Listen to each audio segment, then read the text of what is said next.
Salam, selamat hari Minggu bagi kita semuanya. Kita bertemu kembali pada hari ini dalam khotbah Minggu pada tanggal 2 Agustus 2020 atau minggu ke-8 setelah Trinitatis.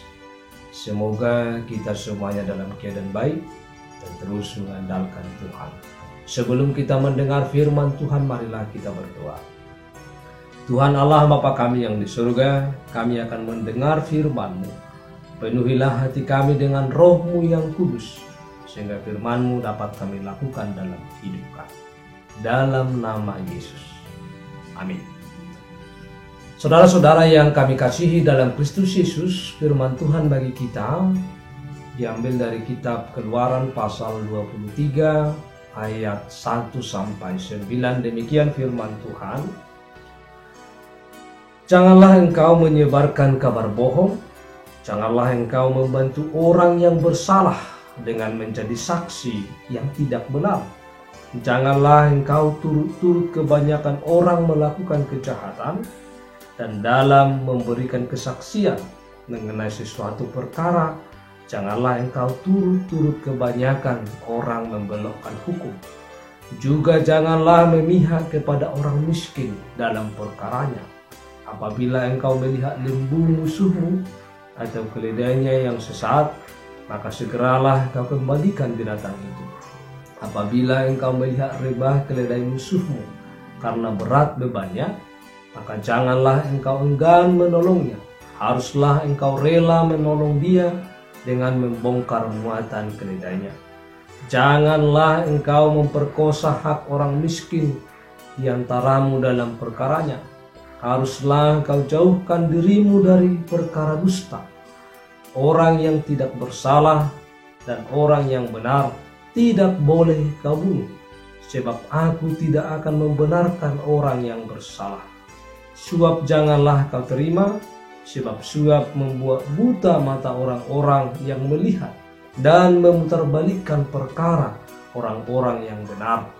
Orang asing janganlah kamu tekan, karena kamu sendiri telah mengenal keadaan jiwa orang asing, sebab kamu pun dahulu adalah orang asing di tanah Mesir. Sedemikian jauh pembacaan firman Tuhan. Saudara-saudara yang terkasih dalam Kristus Yesus, tema khotbah kita pada hari ini, minggu ke-8 setelah Trinitatis, yaitu melawan suap dan korupsi. Tentu kita sudah sering mendengar tentang perkataan suap dan korupsi. Tetapi suap dan korupsi ini adalah masih hal yang biasa terjadi, yang kita lihat di tengah-tengah kehidupan masyarakat. Apa itu suap? Suap adalah suatu tindakan dengan memberikan sejumlah uang atau barang atau perjanjian khusus kepada seseorang yang mempunyai otoritas atau yang dipercaya, yang memiliki kuasa atau pengambil keputusan atau tindakan dalam suatu perkara.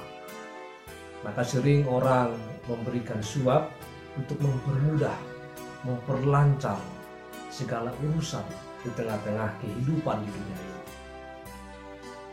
Lalu yang kedua yang kita lihat adalah korupsi.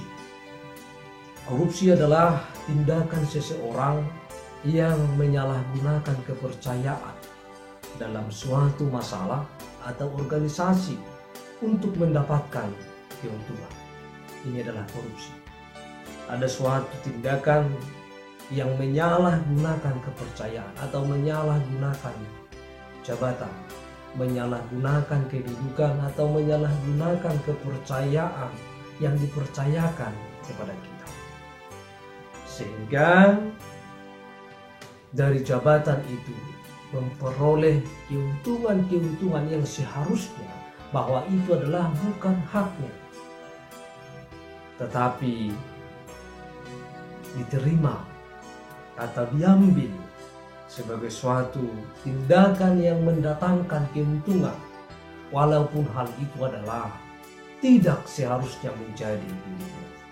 Saudara-saudara yang terkasih dalam Kristus Yesus, Tindakan korupsi biasanya terjadi karena dua faktor, yaitu faktor internal dan faktor eksternal.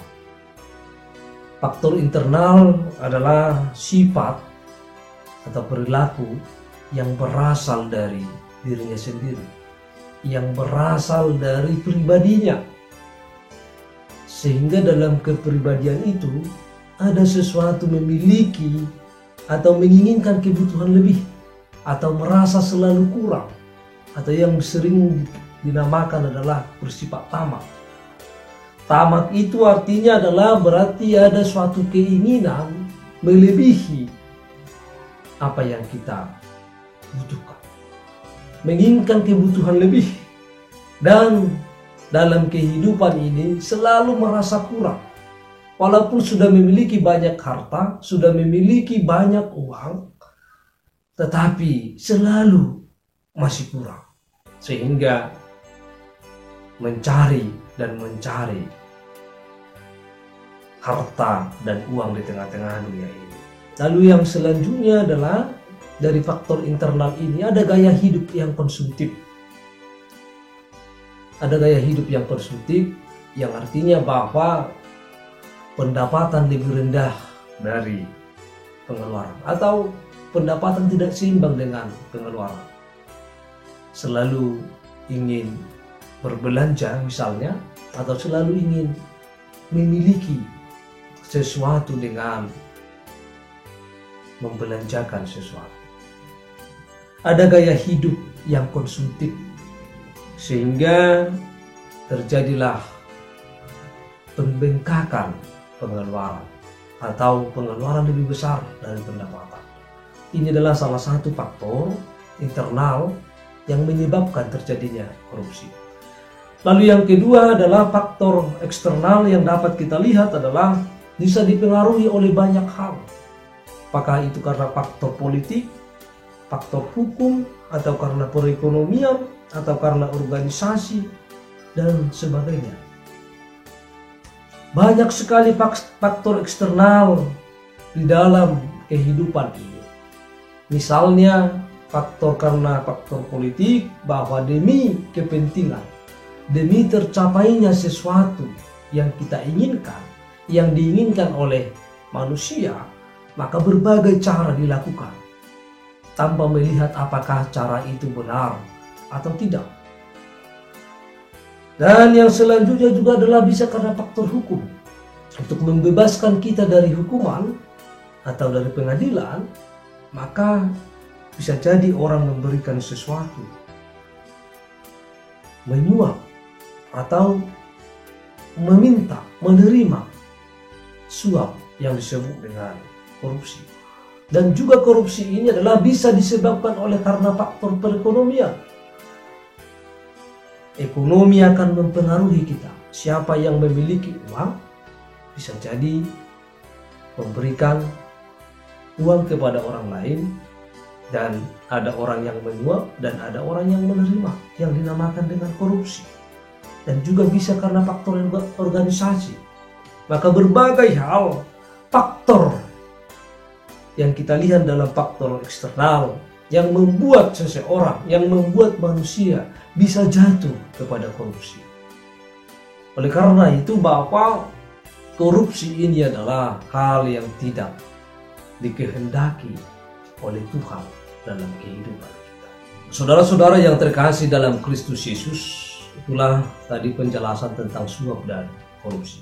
Kita akan kembali kepada nats ini, bahwa di dalam nats ini kita melihat bagaimana Allah membuat peraturan tentang hak-hak manusia supaya semuanya dapat seimbang dan semuanya dapat saling menghargai dan menghormati tanpa merampas, tanpa mengambil apa yang tidak menjadi milik kita.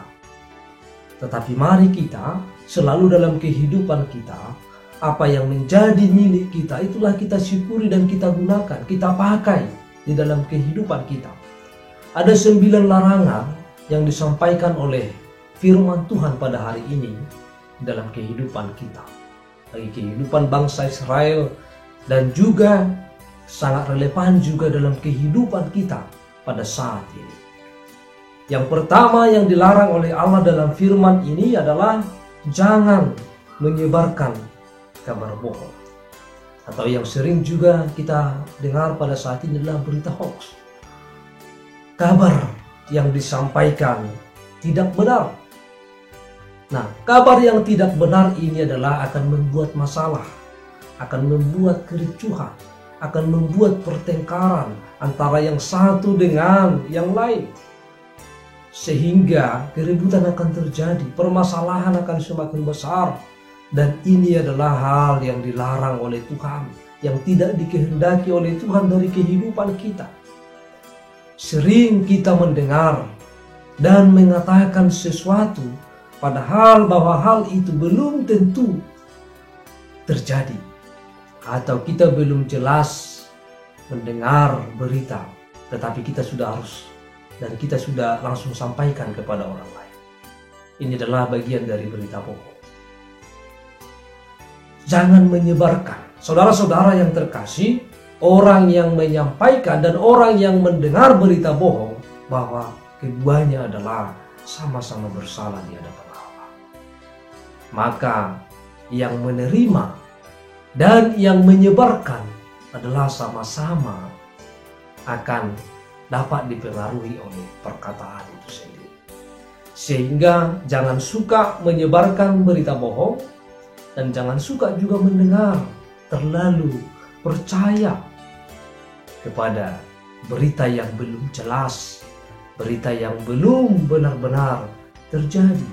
Tetapi segala sesuatunya harus diuji. Segala sesuatunya adalah harus diperhatikan. Apakah itu benar atau tidak. Lalu yang kedua yang menjadi larangan adalah jangan menjadi saksi bohong. Jangan karena suap, karena kita disuap, maka kita dapat menjadi saksi, tetapi tidak benar. Jangan memberikan saksi yang tidak benar. Jangan karena dipengaruhi oleh orang lain, karena ada intimidasi, maka kita jadi menjadi saksi yang tidak benar. Jangan menjadi saksi dalam perkara, dalam hukum atau dalam apapun itu, tetapi tidak benar. Lalu yang dilarang dalam firman ini yang ketiga adalah jangan melakukan kejahatan. Jangan melakukan kejahatan. Yang keempat, jangan membelokkan hukum. Yang seharusnya apa yang benar katakan benar, dan apa yang salah katakan salah.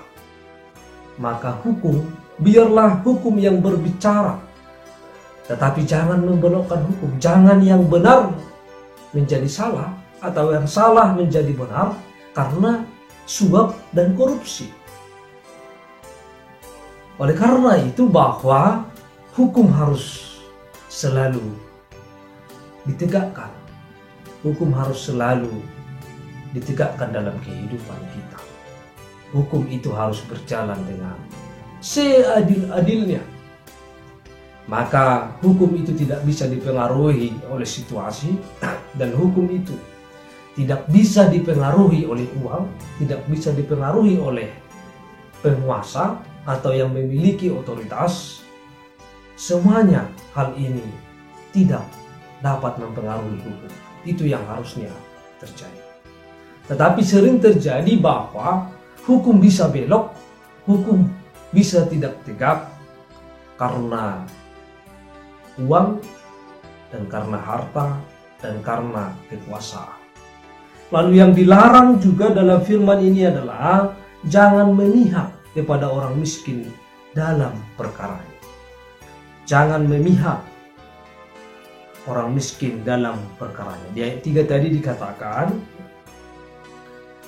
juga jangan memihak kepada orang miskin dalam perkaranya. Yang artinya bahwa sekalipun bahwa orang miskin bersalah atau siapapun itu yang bersalah, tetaplah katakan yang bahwa itu salah. Tetaplah sampaikan. Apabila benar, katakan benar. Dan apabila salah, katakan salah. Jangan memihak.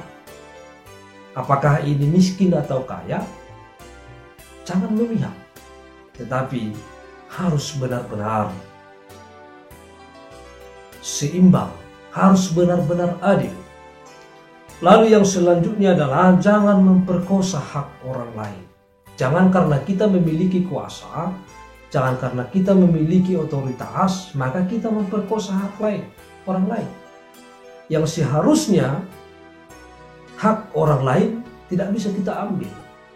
Tetapi biarkan bahwa hak orang lain itu diambil sendiri oleh yang memilikinya. Jangan menindas, jangan mengambil yang tidak miliknya, tetapi biarkan apa yang menjadi milik kita dapat kita nikmati, dapat kita syukuri di tengah-tengah kehidupan kita sehari-hari. Maka tidak boleh memperkosa hak orang miskin. Jangan karena miskin kita mengambil kesempatan. Jangan karena miskin kita mengambil kesempatan untuk memperbudak atau menindas. Oleh karena itu, biarkan hak setiap orang. Biarkan bahwa setiap orang berhak untuk hidup layak. Maka diberikanlah semuanya hak-hak semua orang. Lalu yang selanjutnya yang dilarang dalam firman ini adalah jangan membunuh orang benar. Jangan membunuh orang benar dan orang yang tidak bersalah. Sering terjadi di tengah-tengah kehidupan kita bahwa misalnya kita memaksa orang yang benar untuk mengaku bersalah. Atau di tengah-tengah dunia ini masih sering terjadi seperti itu. Karena intimidasi kita harus mengaku bahwa kita bersalah. Padahal sebenarnya bahwa itu tidak benar. Oleh karena itu Bapak jangan membunuh orang benar. Tetapi jika benar maka itu harus didukung. Jika salah dia harus memperoleh sanksinya. Lalu yang dilarang oleh firman ini juga jangan mau dan jangan juga menerima suap. Inilah tema khotbah kita. Jangan menerima suap. Atau jangan menerima sesuatu tindakan yang memberikan sejumlah uang. Jangan karena orang kaya sehingga kita memenangkan perkaranya. Jangan karena dia orang berada, memiliki semuanya, lalu kita lebih berpihak kepadanya. Jangan melakukan sesuatu karena suap. Jangan melakukan apapun, melakukan aktivitas atau melakukan keputusan, membuat keputusan dan tindakan di dalam kehidupan kita karena menerima suap. Karena itu adalah tidak dikehendaki oleh Tuhan.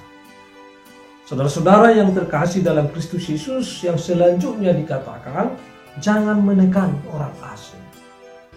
Sebab kamu dahulu adalah orang asing di Mesir. Oleh karena itu, maka kita harus mengasihi semua orang, siapapun yang ada di sekitar kita. Apakah itu keluarga kita, sebangsa kita, atau orang asing, jangan menekan. Tetapi mari saling menghormati, saling menghargai satu dengan yang lain. Bapak, Ibu, Saudara-saudara yang terkasih dalam Kristus Yesus, bahwa semuanya itu adalah peraturan yang dibuat oleh Allah supaya semuanya dapat hidup sesuai dengan kehendak Allah. Dapat hidup dengan memperjuangkan haknya tidak diperkosa oleh orang lain. Saudara-saudara yang terkasih dalam Kristus Yesus, bahwa apapun ceritanya, bahwa bohong dan tidak berkata benar dan tidak melakukan benar, bahwa semuanya itu adalah salah di hadapan Allah. Tidak ada bohong demi kebaikan. Yang namanya bohong, semuanya adalah salah di hadapan Allah. Dan itu adalah dosa terhadap Allah. Saudara-saudara yang terkasih dalam Kristus Yesus, dan yang kita lihat dalam firman ini, ada tadi 9 larangan yang disampaikan oleh Tuhan. kepada bangsa Israel dan juga kepada kita, tetapi ada 3 perintah yang diperintahkan oleh Tuhan untuk kita lakukan dari firman ini. Yang pertama adalah supaya kita, orang yang percaya atau umat Tuhan, mengembalikan lembu atau keledai yang tersesat. Mengembalikan lembu atau keledai yang tersesat, sekalipun bahwa lembu itu dan keledai itu adalah milik musuh kita atau milik orang yang tidak kita kenal. Tetapi apabila tersesat, maka kita harus menolongnya, kita harus membantunya, kita harus mengembalikannya. Apabila ada tersesat manang nalilu, kita harus mengembalikannya kepada pemiliknya, karena itu adalah bukan milik kita. Kalau kita mengambil yang tidak milik kita, berarti itu adalah sudah bagian dari suap atau korupsi. Maka yang tidak milik kita harus dikembalikan kepada pemilik. Apapun yang kita temukan, apapun yang diberikan oleh orang kepada kita, bahwa semuanya apabila itu tidak milik kita, tidak sepantasnya kita terima, itu harus dikembalikan kepada pemilik. Lalu yang selanjutnya yang disampaikan perintah dalam firman ini, menolong keledai musuh yang rebah karena beban berat. Menolong. Saudara-saudara yang terkasih, menolong di sini adalah dengan hati yang tulus, bukan karena paksaan. Membantu, walaupun bahwa itu adalah milik musuh kita, tetapi kita harus menolong. Ketika kita melihat ada beban berat yang ditanggung oleh keledai musuh kita, maka kita akan menolongnya untuk menurunkan beban itu supaya lebih ringan. Yang artinya juga dalam kehidupan kita, bagaimanapun, apapun situasi yang terjadi, apabila sesama kita memiliki beban berat, maka kita juga adalah harus dapat menolongnya, dapat membantunya untuk meringankan setiap persoalan, meringankan setiap perkara yang dihadapinya. Artinya meringankan adalah bukan karena suap, ketika salah katakan salah, dan ketika benar katakan benar. Itu adalah caranya untuk menolong. Menolong artinya apabila dia salah, bukan dalam artian ketika dia salah, maka kita mendukung kesalahannya. Tetapi ketika dia berperkara dan ketika dia salah, kita harus mengatakan bahwa dia adalah salah. Supaya apa? Supaya dia dapat melihat dirinya dan dia dapat bertobat dan kembali ke jalan Allah. Lalu yang ketiga, sebagai perintah dalam firman ini adalah menjauhkan diri dari perkara dusta. Menjauhkan diri dari perkara dusta. Itu tadi yang dikatakan dalam ayat 7. Haruslah kau jauhkan dirimu dari perkara dusta. Orang yang tidak bersalah dan orang yang benar tidak boleh kau bunuh. Menjauhkan diri dari perkara dusta. Ini mengartikan bahwa jangan kita main-main dengan kebohongan. Jangan kita main-main dari dusta. Tetapi dusta itu adalah hal yang sangat ditentang oleh Allah. Sering orang terlalu gampang mengucapkan hal yang tidak benar, mengucapkan kebohongan demi kepentingannya, demi keperluannya, demi kebutuhannya. Saudara-saudara, bahwa dalam firman Tuhan bahwa kita dilarang untuk berbohong, dilarang untuk berdusta. Jangan bersaksi dusta kepada sesamamu manusia, tetapi katakanlah yang benar. Saudara-saudara yang terkasih dalam Kristus Yesus, bahwa dalam semuanya itu adalah bisa terjadi di tengah-tengah kehidupan manusia apabila manusia tidak mengandalkan Tuhan, tidak hidup seturut dengan kehendak Tuhan. Dan hal itu ada tadi 9 larangan yang dilarang oleh Tuhan, supaya kita tidak menerima suap dan tidak korupsi. Maka dalam firman ini, bagaimana caranya supaya kita bisa melawan suap dan korupsi? Faktor pendukung adalah faktor pendukung untuk korupsi. Yang pertama, ada kesempatan. Ada kesempatan yang kita miliki. Kejahatan terjadi bukan karena niat, tetapi karena terjadi adalah karena adanya kesempatan. Maka ketika kita memberikan kesempatan, maka hal itu bisa terjadi. Korupsi bisa terjadi apabila kita membuka kesempatan. Tetapi ketika kita menutup kesempatan, maka hal itu tidak bisa terjadi. Maka itu adalah faktor pendukung kesempatan. Yang kedua, faktor pendukungnya adalah apabila ada keinginan dari hati kita. Walaupun bahwa kesempatan sangat sedikit, tetapi ketika ada keinginan, maka korupsi itu bisa jadi terjadi dalam kehidupan kita. Maka jangan ada keinginan untuk korupsi. Hilangkan sekecil apapun keinginan yang ada di dalam hati kita, mari kita buang. Lalu yang selanjutnya adalah adanya keserakahan atau ketamakan, ingin memiliki semuanya, ingin mendapatkan semuanya, tidak pernah merasa puas dan merasa selalu kurang. Walaupun sudah memiliki harta yang banyak, tetapi selalu merasa kurang di dalam kehidupannya. Ini adalah faktor pendukung untuk korupsi. Maka ini harus dihindari. Dan yang selanjutnya adalah kebutuhan atau adanya keinginan memenuhi kebutuhan. Mungkin dalam kehidupan kita, faktor pendukung untuk korupsi adalah karena kebutuhan kita atau keperluan kita dalam kehidupan kita di tengah-tengah dunia ini. Maka kebutuhan kita harus kita syukuri dalam hidup kita.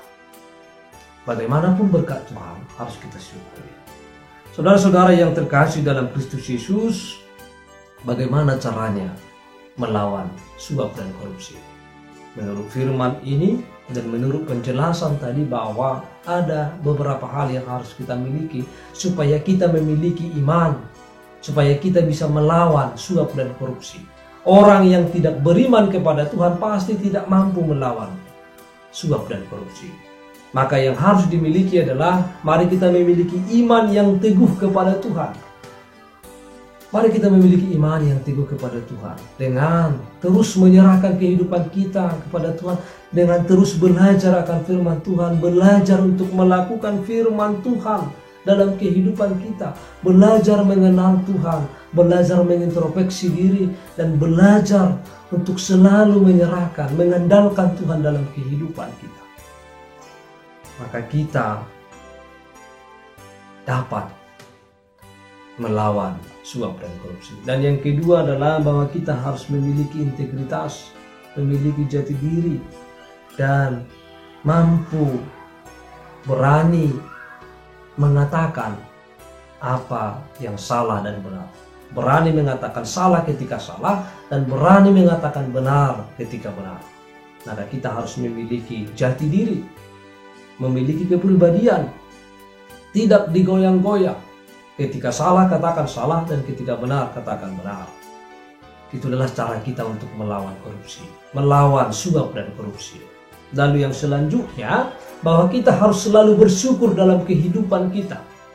Kita berterima kasih atas segala pemberian Allah, berkat-berkat Tuhan dalam kehidupan kita. Maka dengan cara bersyukur, kita tidak akan memikirkan bagaimana untuk memiliki hak orang lain, bagaimana untuk mengambil milik orang lain.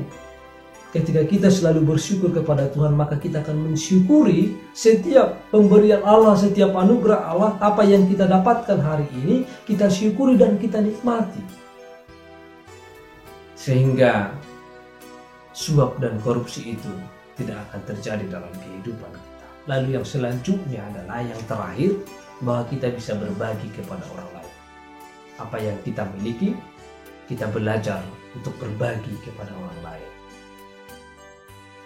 Memberi kepada orang lain, memberi apa yang kita miliki untuk dinikmati orang lain. Misalnya kita memberikan pertolongan kepada orang-orang yang membutuhkan. Berbagilah atas berkat-berkat Allah dalam kehidupan kita.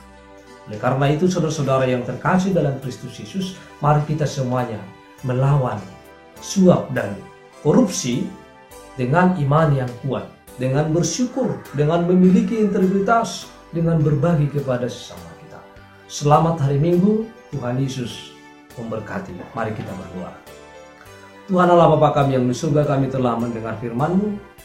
Penuhi kami dengan kuasa Roh Kudus-Mu, sehingga kami dapat melakukan firman-Mu dalam hidup kami. Dalam nama Yesus kami telah berdoa.